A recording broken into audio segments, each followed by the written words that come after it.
Graça e paz, amada igreja, louvado seja o nome do nosso Deus por mais esta quarta-feira doutrinária que o Senhor tem nos concedido para juntos estudarmos a palavra do nosso Deus, dando início então a mais um mês aqui de cultos doutrinários, de estudos da palavra do nosso Senhor. Nós que temos estudado aqui as cartas da prisão, lembrando sempre, né, são 4 dessas cartas: Efésios, que nós já vimos, Filipenses, Colossenses e Filemão. Lembrando também que Paulo ele escrevera estas cartas estando ali na prisão de Roma, e lembrando também a primeira prisão de Paulo ali em Roma. E aqui talvez, irmãos, hoje, nesse texto que nós veremos de Filipenses capítulo 2, versículo 5 até o versículo 11, que tem por título o exemplo de Cristo na humilhação, aqui talvez uma das passagens mais conhecidas aqui desta carta, aqui escrita aos Filipenses, ou até mesmo de todo o Novo Testamento, quiçá de toda a palavra de Deus. É um dos textos mais apresentativos, né, que apresenta ali a pessoa de Cristo, talvez um dos textos mais lindos e mais profundos que dizem respeito então a esta apresentação do nosso Senhor Jesus, o nosso Salvador. Mas antes, vamos então começar orando, clamando para que o Senhor nos dê sabedoria e entendimento e que esta palavra de fato venha trazer edificação sobre a vida da igreja do Senhor Jesus Cristo. Oremos. Pai, nós queremos te agradecer por mais esta quarta-feira, pela vida de cada servo, de cada serva, de cada família que tem se reunido, Deus, comumente, Deus, neste dia da semana, para juntos adorarem o Teu nome, falarem contigo e principalmente aprenderem um pouco mais de uma porção da Sagrada Escritura, Pai. Clamamos então para que por intermédio desta passagem de hoje, desta epístola escrita aos Filipenses, que haja em nós o crescimento que procede de Ti. Que Teu Espírito Santo, Deus, esteja sobre nós, derramando da Sua unção, da Sua sabedoria, e que o conhecimento, Deus, que está à nossa disposição por meio da Tua palavra, que seja de fato nesta noite, Deus, neste dia, espalhado, Deus, sobre todo o corpo de Cristo. Nós oramos assim, em nome de Jesus. Amém. Ok, irmãos. Então, como nós falamos, aqui um dos textos, né, Filipenses capítulo 2, versículo 5 até o versículo 11, no que eu peço que você mantenha esse texto aí aberto diante de você. Nós vamos recorrer a ele para entendermos um pouco, né, qual é a grande lição que nós podemos aprender com ele.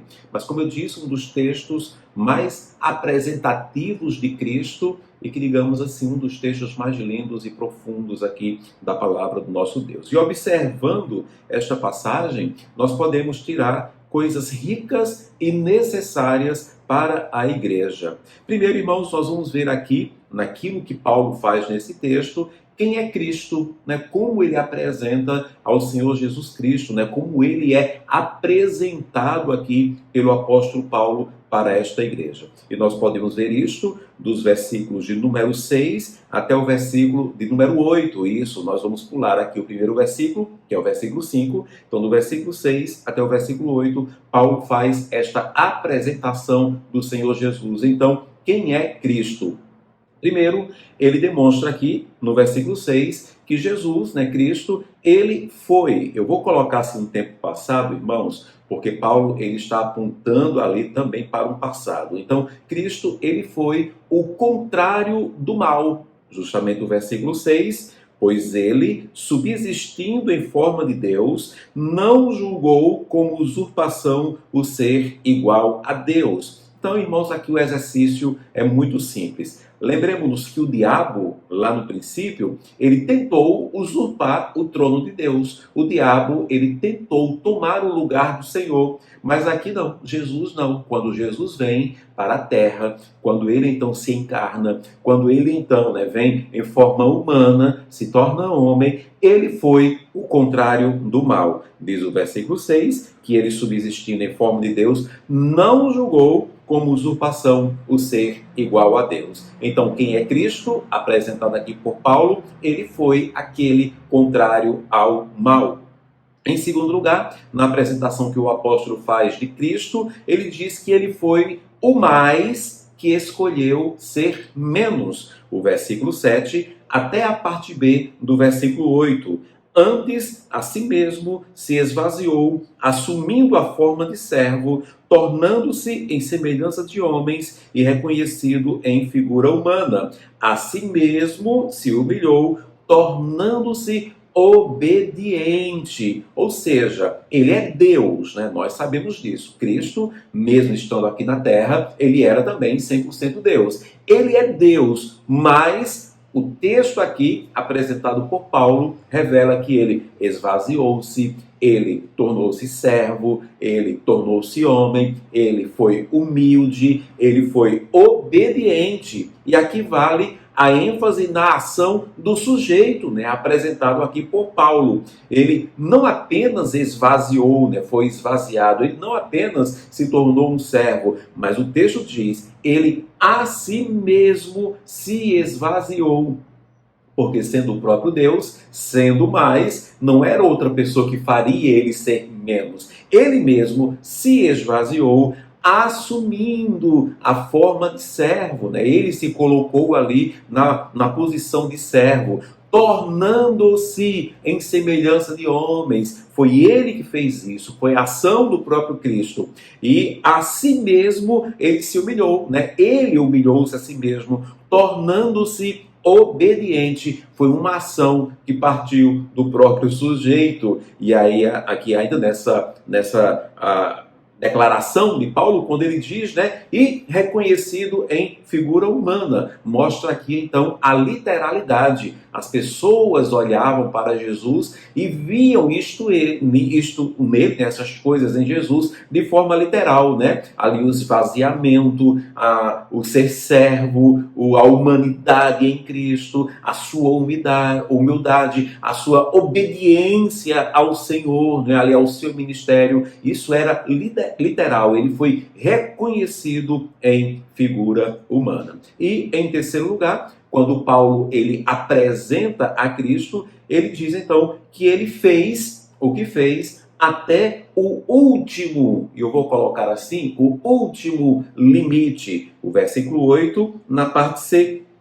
onde antes disse, a si mesmo se humilhou, tornando-se obediente até a morte, e morte de cruz. Então, ele fez até o último limite, até a morte e morte de cruz. Então, Paulo, ele apresenta Jesus assim, dos versículos 6 até o versículo 8, ele foi o contrário do mal, ele fez o inverso daquilo que Satanás fez contra Deus, ele foi o mais, né, ele era tudo, que escolheu ser menos, e ele fez tudo, ele cumpriu o seu chamado até o último limite, até a morte. Agora, irmãos, depois de analisar quem ele é, não é? E aquilo que Cristo fez, aquilo que Jesus fez, então a pergunta aqui seria, para quê? Então, para que Jesus ele fez isto? Para que ele agiu assim? Por que ele foi contrário do mal? Por que mesmo sendo mais, ele escolheu ser menos? E por que ele fez isso até o seu último limite, até a morte? Então, para quê? E a resposta justamente é no versículo 5, o versículo que nós pulamos. Tende em vós o mesmo sentimento que houve também em Cristo Jesus. E aí o versículo 6 continua, né? Pois ele subsistindo em forma humana, e por aí vai. Ok, irmãos? Então, para que Jesus ele fez isso? Por que Jesus ele agiu desta forma? A resposta é para que tivéssemos o mesmo sentimento. Para que nós, a sua igreja, aqueles que ficariam por aqui depois que ele subisse, tivessem o mesmo sentimento que houve nele, tendo em vós o mesmo sentimento que houve também em Cristo Jesus. E aí, do versículo 6 ao 8 declara, né? Então que ele foi contrário do mal, ele foi o mais que escolheu ser menos, ele fez até o último limite, e assim ele o fez para que tivéssemos também esse mesmo sentimento. Então, Paulo, ele apresenta Jesus desta forma. E ele apresenta Jesus desta forma para que nós, então, seguíssemos também os seus passos, para que tivéssemos o mesmo sentimento. Que não sejamos a favor do mal, mas contrário também ao mal, como Jesus o fez. que busquemos ser menos ao invés de ansiarmos pelo mais e mais, assim como Jesus o fez. E que estejamos prontos para irmos até o fim, assim como Jesus também o fez. E isso, né?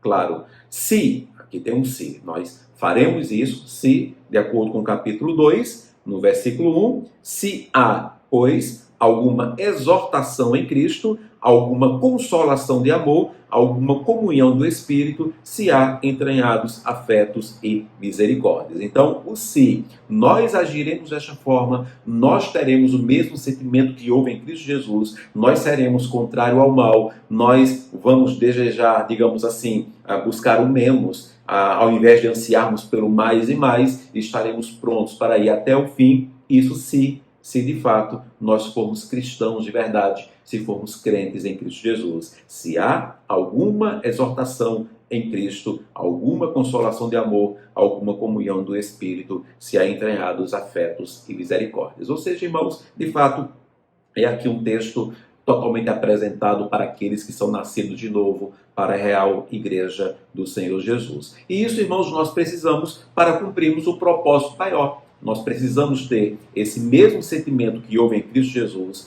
caso sejamos crentes de verdade, para cumprirmos, então, o nosso propósito maior. Do contrário, nós não conseguiremos. E qual é o propósito maior? É a missão principal que nós temos visto, né, semana após semana, que era o desejo de Paulo, estando em prisão, imaginando que em breve iria morrer, e ele queria que a igreja desse continuidade, né, ali ao evangelismo, a levar o evangelho para todas as pessoas. Então, a missão principal que Paulo tão desejava que a igreja, e tanto desejava que a igreja cumprisse, é pregar o evangelho para toda criatura, em todos os lugares, evangelho que explicita o eterno propósito de Deus, o qual ele está cumprindo por meio de seu Filho, Jesus Cristo, e vem executando na igreja e através dela.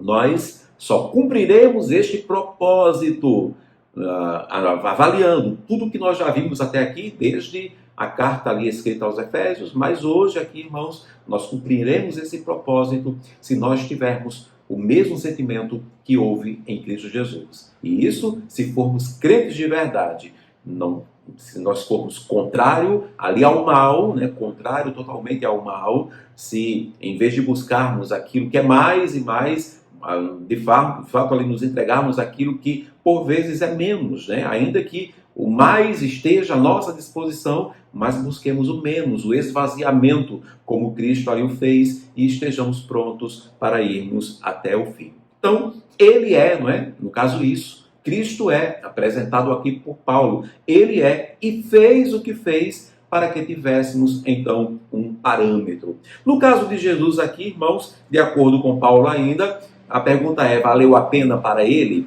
Valeu a pena para Cristo ser o contrário do mal? Valeu a pena para Jesus, ali mesmo sendo mais, né, buscar aquilo que era menos? Valeu a pena para Jesus ir até o fim, inclusive passando pela morte e a morte de cruz, né? Valeu a pena para ele? De acordo com Paulo, claro que sim. O versículo 9, pelo que também Deus o exaltou sobremaneira e lhe deu o nome que está acima de todo nome. Então, valeu muito a pena, sim, para Jesus. Claro que valeu a pena. E, mais uma vez, Paulo também apresenta aqui um para quê.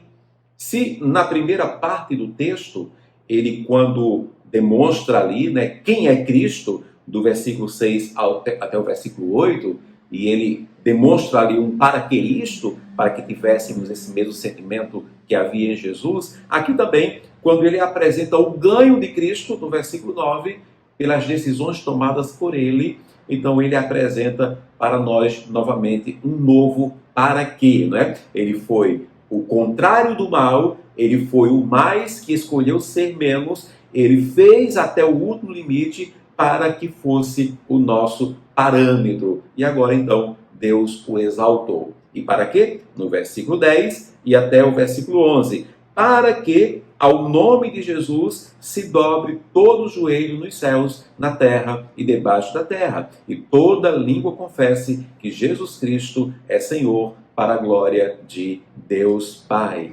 Amém. Então, irmãos, aqui a leitura, né, a aplicação, aqui a exposição bíblica, ela é muito simples e muito direta. Paulo, ele apresenta quem é Cristo. Cristo foi aquele que foi contrário ao mal. Cristo, ele, de fato, mesmo sendo mais, mesmo sendo o próprio Deus, ele escolheu ser menos, ele se esvaziou, ele se humilhou, ele tornou-se servo e ele fez até o último limite, até a morte e até a morte de cruz. E para que ele fez isto? Para que nós tivéssemos o mesmo sentimento, caso sejamos cristãos de verdade, para cumprirmos o propósito maior da igreja. Valeu a pena para Jesus agir desta forma? Sim, claro que valeu a pena, porque Deus o exaltou de maneira sobremaneira e lhe deu um nome que está acima de todo nome. E para que isso? Aí o texto mesmo revela, para que ele fosse o nosso parâmetro, para que ao nome de Jesus se dobre todo o joelho nos céus, na terra e debaixo da terra, e toda língua confesse que Jesus Cristo é Senhor, para a glória de Deus Pai. Qual é então, irmãos, a grande lição de hoje, né? Qual é a grande lição para as nossas vidas nesta noite de quarta-feira? Bem, a lição é, irmãos, se para Cristo valeu a pena, mesmo pagando o preço que ele pagou, se para ele valeu a pena, se ele foi tão glorificado diante das decisões difíceis que ele tomou, se para Cristo valeu a pena, para a igreja do Senhor Jesus também valerá a pena seguir os seus passos. Também valerá a pena ter o mesmo sentimento que houve em Cristo Jesus. Se a igreja seguir os passos de Jesus e imitar Cristo nesses três aspectos daquilo que ele fez, né, sendo o contrário ao mal, de fato aqui, como nós vimos, mesmo sendo mais, né, a igreja do Senhor, mas escolher por muitas vezes ser menos, se esvaziar, buscando a humildade e estando pronta para ir até o fim, se preciso for, até a morte, se a igreja seguir esses passos de Cristo, ter os mesmos sentimentos que houve nele, certamente também alcançaremos um lugar de glória ao lado do Senhor Jesus. Assim como ele conquistou um lugar acima de todos os lugares, o nome acima de todos os nomes, uma exaltação acima de qualquer outra exaltação, com certeza a igreja também assuntará os céus na glória, se tiver o mesmo sentimento que houve em Cristo Jesus. Um texto profundo, irmãos, um texto lindo que mostra Cristo de uma maneira grandiosa, gloriosa, mas que há um para quê, há um porquê. Paulo assim apresentou a Jesus para dizer à igreja: este é o parâmetro, sigamos os passos dele. E se para ele, para Jesus, valeu a pena, para nós também valerá a pena seguir os seus passos, ter os mesmos sentimentos. E óbvio, irmãos, só conseguiremos, né, cumprir o nosso propósito, a nossa missão, se seguirmos os passos de Jesus. Eu quero mais uma vez lembrar um texto bíblico, lá de 1 João capítulo 2, versículo 6, que diz que aquele que diz permanecer em Deus deve andar assim como Jesus andou. É ter o mesmo sentimento que houve em Cristo Jesus. É difícil, irmãos? É complicado? É bem provável que sim, irmãos. Mas com toda certeza, se, pois, há alguma exortação em Cristo, alguma consolação em amor, alguma comunhão do Espírito, se há entranhados afetos e misericórdias, então se és crente de verdade, se somos nascidos de novo, se passamos pela conversão genuína, se o Espírito de Deus habita em nós, então certamente nós conseguiremos ter os mesmos sentimentos que houveram em Cristo Jesus. Que Ele, pois, nos abençoe, irmãos, e que Ele nos use para a sua glória. Vamos orar ao nosso Deus. Pai, nós queremos te agradecer pela tua palavra e te pedir que, por meio de Cristo Jesus, tu a apliques no nosso coração. E, ó Espírito Santo que habita em nós, ajuda-nos, Espírito Santo, para que alcancemos este parâmetro apresentado pelo apóstolo Paulo. E que parâmetro, Senhor? De fato, Deus, termos o Senhor Jesus como um exemplo para nós é olharmos para um sarrafo muito alto, Deus. Mas com a tua ajuda, ó Espírito Santo, nós iremos conseguir, para a glória do nome do nosso Deus, para a tua glória, Jesus, nós iremos sim seguir os teus passos, termos o mesmo sentimento que houve em ti. Desta forma, não haverá carnalidade no nosso meio, não haverá espaço para a maldade, não haverá espaço para que Satanás venha nos dominar, mas apenas haverá espaço para que Deus brilhe e para que o Espírito Santo possa agir no nosso meio, o vento impetuoso, assim como Ele tanto deseja. Que esta palavra toque o coração da tua igreja, Pai. Nós possamos olhar para esse texto que tanto conhecemos, mas enxergarmos nele, Senhor, sim, este direcionamento, este parâmetro aqui apresentado, de seguirmos os passos do nosso Senhor Jesus Cristo. Ele que tomou decisões para mim difíceis, ó Deus, mas ele conseguiu e ele adquiriu uma glória maravilhosa, algo glorioso para a vida dele, como resultado, Deus, como um pagamento pelas suas escolhas. Que seja assim na nossa vida também, Pai. Ajuda-nos, Espírito Santo. Nós oramos assim, no nome de Jesus. Amém e amém. Que Deus nos abençoe, irmãos, e até a próxima quarta-feira, se Deus assim permitir. Paz.